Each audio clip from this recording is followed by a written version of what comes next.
नमस्कार, मैं सुष्मिता मिश्रा। आप देखना शुरू कर चुके हैं 4 PM यूपी। बिहार विधानसभा चुनाव इन दिनों सुर्खियों में बना हुआ है। यहां चुनाव को मद्देनजर रखते हुए सभी दलों के नेताओं ने जमकर प्रचार प्रसार शुरू कर दिया है। न सिर्फ बिहार के नेताओं ने बल्कि अन्य राज्यों के नेताओं ने भी बिहार में जमकर चुनाव प्रचार किया, साथ ही एक दूसरे पर खूब निशाना साधा। ऐसे में यूपी के भी बड़े बड़े नेताओं ने बिहार में चुनावी जनसभा की। इसी कड़ी में सपा की तरफ से स्टार प्रचारकों की लिस्ट जारी की गई, जिन्हें बिहार में चुनावी प्रचार करना था और इंडिया गठबंधन के लिए वोट मांगना था। इसी सूची में सपा के कद्दावर नेता आजम खान का भी नाम शामिल है।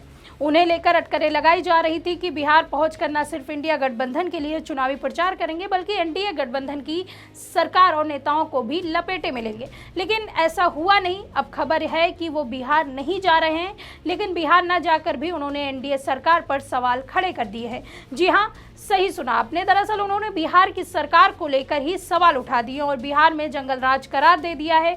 हाल ही में मुरादाबाद में बातचीत के दौरान उन्होंने कहा कि वे सुरक्षा कारणों से बिहार नहीं जाएंगे क्योंकि वहां जंगल राज का राज है। आजम खान ने कहा कि मुझे स्वास्थ्य और सुरक्षा कारणों से वहां न जाने पाने का अफसोस है, क्योंकि लोग कहते हैं कि वहां जंगल राज है, इसलिए जंगल राज का अंत होना चाहिए और हम जैसे लोगों को देश में आज़ादी और कानून का राज बहाल करने का हिस्सा बनने का अवसर मिलना चाहिए। हम चाहते हैं कि मतदाता लोकतंत्र के लिए मतदान करके देश को बचाने के लिए एकजुट हों। उन्होंने सुरक्षा की मांग की थी, मगर वायु श्रेणी की अधूरी सुरक्षा दी गई। ANI को दिए गए बयान में उन्होंने कहा कि अगर देनी है तो पूरी सुरक्षा दो, आधी अधूरी सुरक्षा का कोई मतलब नहीं है। साथ ही उन्होंने बिहार के लोगों से अपील की है कि लोकतंत्र और इंसानियत को बचाने के लिए वोट करें और एकजुट रहे। क्या कुछ कहा उन्होंने, इस वीडियो में देखिए। मुझे अफसोस है, मैं तबीयत तो कम सुरक्षा कारणों से नहीं जा सका हूं, क्योंकि वहां कहा जा रहा है कि जंगल राज है। तो जंगल राज खत्म होना चाहिए और हम जैसे लोगों को मौका मिलना चाहिए कि हम भी मुल्क में एक बार फिर आज़ादी बहाल हो, कानून का राज हो, इसमें हिस्सेदार बन सके।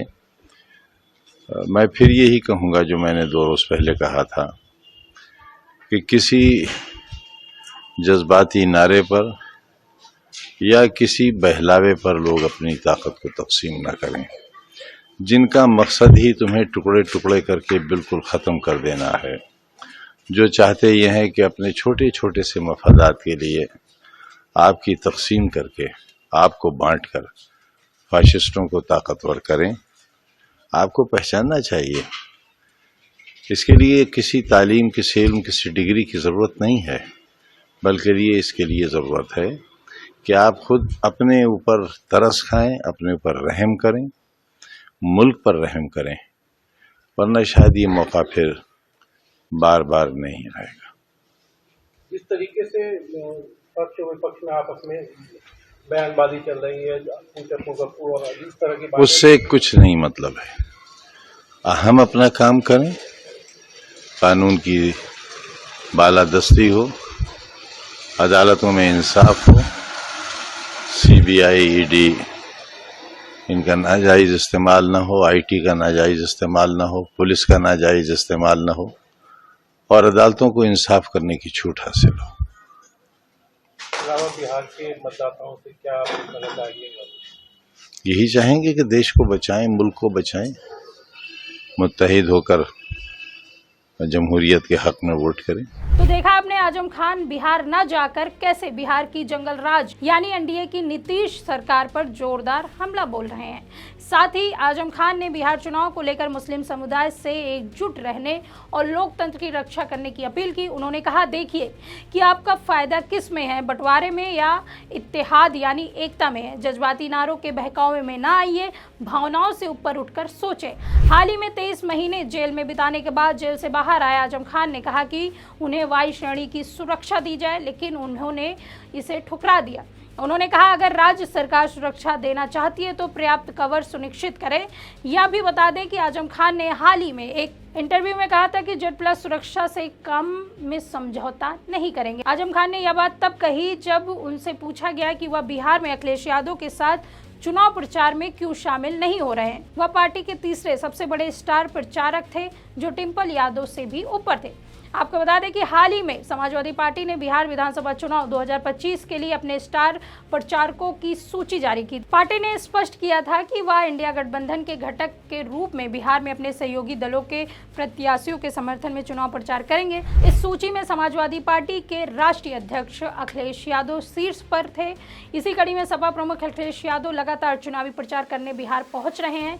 इसी बीच अपने हालिया बिहार दौरे पर सपा प्रमुख अखिलेश यादव ने एनडीए सरकार पर जोरदार हमला बोला। अखिलेश यादव ने बिहार में एक चुनावी जनसभा को संबोधित करते हुए कहा कि बिहार में बदलाव देखकर दिल्ली वाले घबराए हुए हैं। उन्होंने तेजस्वी यादव के नेतृत्व में बिहार में न्याय और सामाजिक न्याय की सरकार बनाने की बात कही।